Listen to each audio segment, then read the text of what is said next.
Is it me, or has the Brotherhood stopped engaging us? Smartest move they ever made, you ask me.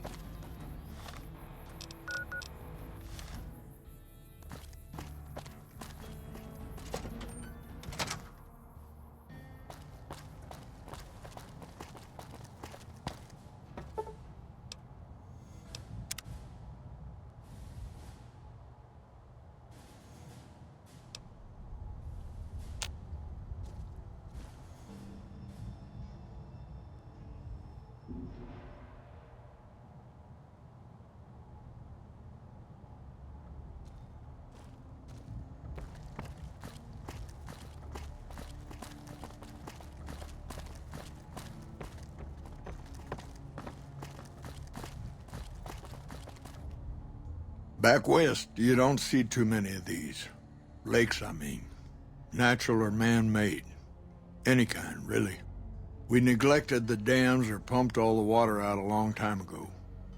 Owens, Isabella, the San Luis. Drained the aquifers of everything they had. Just a lot of mud and dust now. It's a different feeling watching the sun come up over the water. Takes some getting used to. But if you're here long enough, it starts to seem normal. That's what a ranger's life is now, looking east. You must be the courier folks have been talking about. Word on the radio is that someone wronged you back in Good Springs. The Mojave has a way of burning decent people up, but it sounds like you've done right by the NCR. It's appreciated.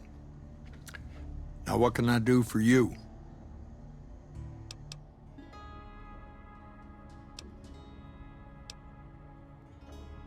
Folks around here call me the chief, but handling's just fine. The Rangers run themselves pretty well, but I try to lend a hand. Mostly administrative work, helping coordinate intel on the radio. That and keeping an eye on the fires growing across the water.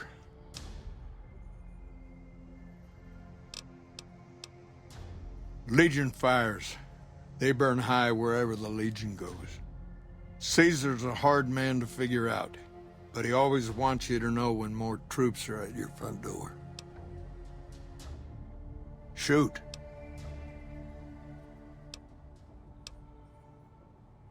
Mojave outposts sent word through the stations.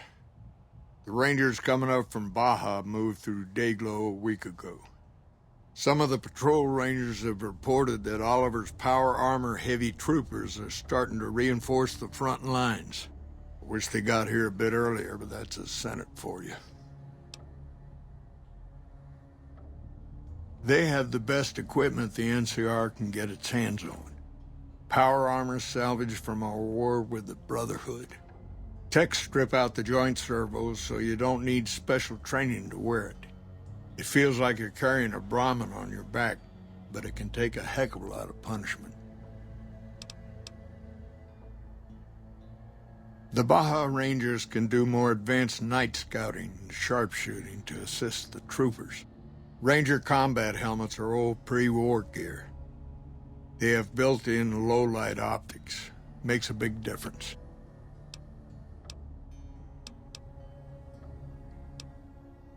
The best of the best, worst of the worst. He came out of NCR, one of the followers of the apocalypse. Like a lot of the followers, he went out in the wilderness with a partner to try to help those who needed helping. Not much different from how the Rangers used to be, except with books and medicine instead of guns.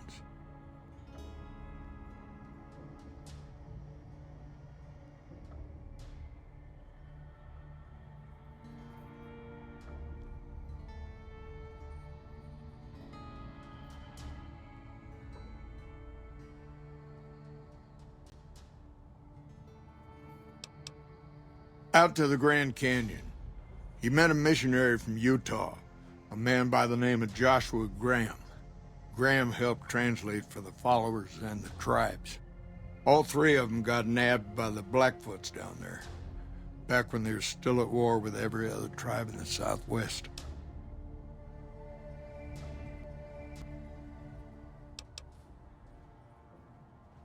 Somewhere along the way, he realized he needed to educate the Blackfoots or they were going to get wiped out with the rest of the tribe. Showed them how to use guns, how to make explosives. Once he taught the Blackfoots a thing or two, they needed him. And he no longer needed the followers, NCR, or anyone else. He decided he could remake the tribes of the Southwest whether they wanted it or not. He became Caesar, and Joshua Graham became his legate, his right hand. And that's where Graham stayed until Hoover Dam. Yes and no.